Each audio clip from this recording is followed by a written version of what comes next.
নমস্কার, ভিল কিচেনে সবাইকে স্বাগত জানাই। আজকে আরেকটা নতুন রেসিপি নিয়ে আপনাদের সামনে চলে এসেছি। আজকে পাট শাকের একটা দারুণ রেসিপি আপনাদের সঙ্গে শেয়ার করব। এর আগের দিন পাট শাকের ঝোল শাক রেসিপি আপনাদের সঙ্গে শেয়ার করেছিলাম, আপনারা সবাই খুব পছন্দ করেছেন। আশা করছি আজকের রেসিপিটাও খুব ভালো লাগবে। তো তার জন্য প্রথমে আমি পাট শাকটা তুলে নিয়ে আসি। চলে এসেছি আমাদের পাট শাকের বাগানে, এখান থেকে শাক তুলে নিচ্ছি। শাকের মাথাগুলো শুধু নেব, তাহলে নতুন শাক বেরোবে, আবার কুশি বেরোবে, তার থেকে আবার শাক হবে।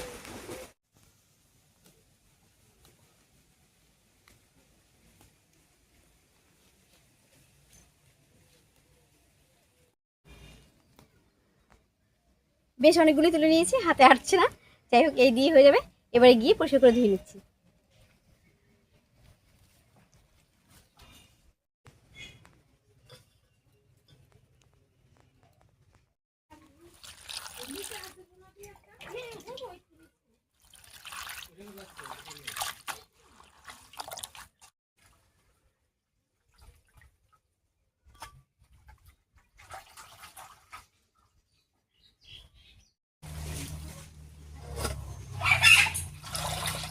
শাকটা জল পাল্টে পাল্টে পরিষ্কার করে ধুয়ে নিয়েছি, আর একটা ছাঁকনি থালায় রেখেছি, তাহলে জলটা ঝরে যাবে। আর এই ফাঁকে আমি অন্য কাজগুলো করে নিচ্ছি। আসলে যে কোনো রান্না এই সাজ সরঞ্জাম করতে কিন্তু বেশি সময় লাগে। উনুনটা একবার জ্বালিয়ে নিলে রান্না করতে আর বেশি সময় লাগে না। যাই হোক, ধৈর্য ধরে এই সব কাজগুলো গুছিয়ে নিই, রান্নাটা ঝটপট করেই হয়ে যাবে। এখন একটা নারকেল ফাটিয়ে নিচ্ছি।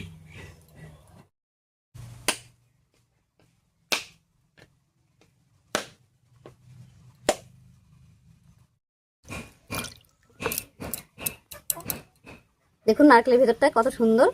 ভেবেছিলাম হয়তো ভালো হবে না, কিন্তু ভালোই আছে। এবারে অর্ধেকটা নারকেল কুড়িয়ে নিচ্ছি।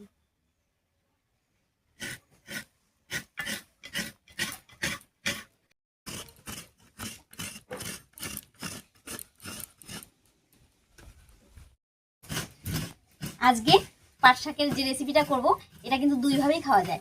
আমিষভাবেও খাওয়া যায়, আবার নিরামিষভাবেও খাওয়া যায়। আপনারা যে যেমন পছন্দ করেন সেইভাবেই করবেন। আজকে আমি করবো আমিষভাবে, চিংড়ি মাছ দিয়ে, একটু অন্যরকম করে। আপনার সঙ্গে থাকুন, খুব খুব ভালো লাগবে। আর এটা গরম ভাতে খেতে কিন্তু দারুণ লাগে। নারকেলটা কুড়ানো হয়ে গেল, এবার একটুখানি মশলা করে নিচ্ছি। আর আগেই বলেছিলাম যে রান্নার রেডি করতে যা একটু সময় লাগবে, রান্না করতে সময় লাগবে না।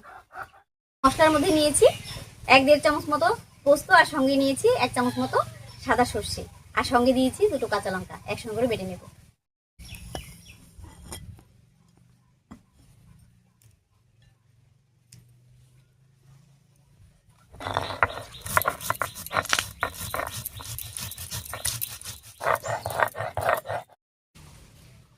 মশলাটা বাটা হয়ে গেছে, একবার নামিয়ে নিচ্ছি।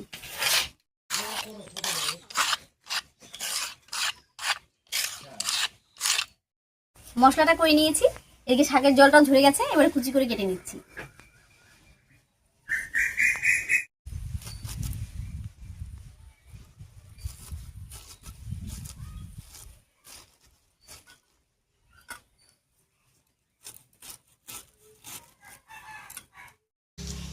আমি চিংড়ি মাছ দিয়ে করবো বলে শাকটা এরকম কুচি করে নিয়েছি।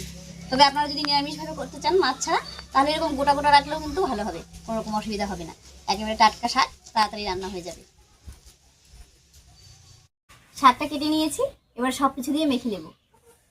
প্রথমেই দিয়ে দিচ্ছি নারকেল কোড়াটা,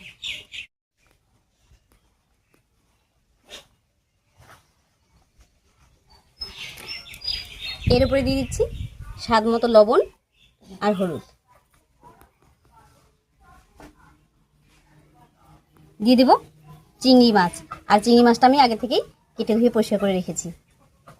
মাছটা একটু ছোট, কাটতে সময় লাগবে বলে আগে থেকে ধুয়ে নিয়েছিলাম। এবারে বাটা মশলা আর কাঁচা সর্ষের তেল দিয়ে খুব ভালো করে মিশিয়ে নিচ্ছি।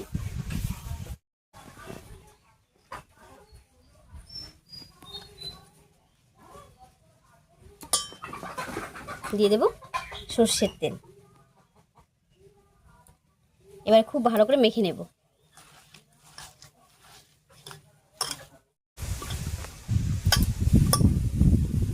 সব কিছু দিয়ে খুব ভালো করে মেখে নিলাম।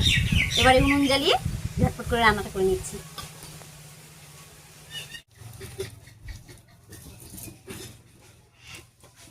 উনুন জ্বালিয়ে একটা তাওয়া বসিয়ে দিয়েছি, আর এর উপরে দেবো সামান্য একটু সর্ষের তেল।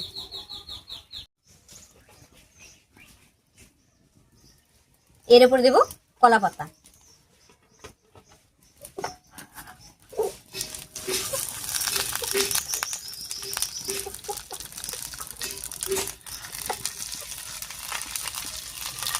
এবারে মাখিয়ে রাখা পাট শাক আর মাছটা এই কলা পাতার উপর খুব সুন্দর করে বিছিয়ে দেবো।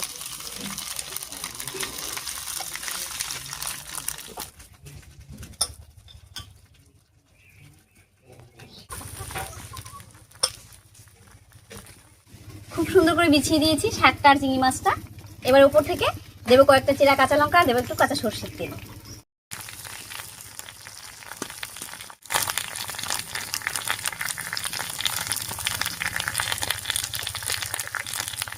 এবারে উপর থেকে আরো দুটো কলা পাতা দিয়ে ঢাকা চাপা দিয়ে রান্না করে নেব।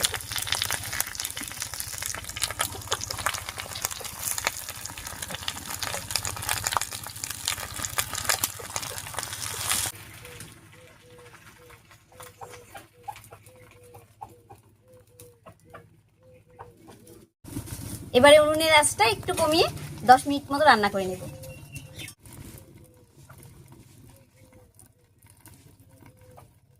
ঢাকা দিয়ে প্রায় 10-12 মিনিট মতো রান্না করে নিয়েছি। একটা পাশ রান্না হয়ে গেছে।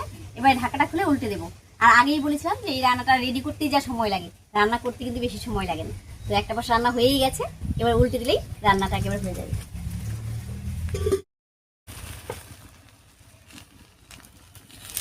দেখুন কি সুন্দর রান্না হয়ে গেছে, আর এর নিচের কলা পাতাটাও কিন্তু পুড়ে গেছে। দেখুন এবারে উল্টে নেব, আর তার জন্য আমি থালার উপরে নামিয়ে নিচ্ছি।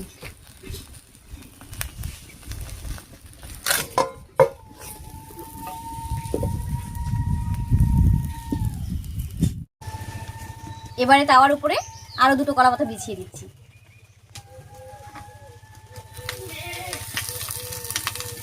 এবারে উপর থেকে পাতুরিটা দিয়ে দিচ্ছি।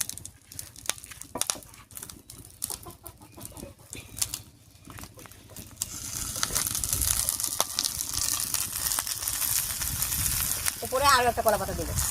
এবারে ঢাকা দিয়ে আরো 10 মিনিট রান্না করে নেব।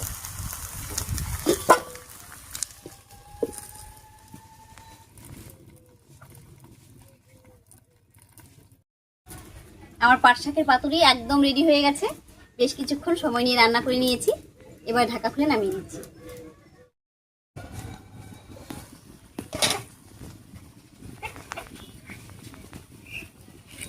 দেখুন পাতুরিটা দেখতে কত সুন্দর হয়েছে। আর যে পিঠটা নিচের দিকে ছিল প্রথমে, সেই দিকটা দেখুন ভাজা হয়ে রান্না হয়ে একেবারে একটু পোড়া পোড়া মতো হয়ে গেছে। আর নিচের দিকটাও কিন্তু একই রকম রান্না হয়ে গেছে। একেবারে নারকেল চিংড়ি গন্ধ, সঙ্গে কলা পাতা পোড়ার গন্ধ, দারুণ হয়েছে কিন্তু।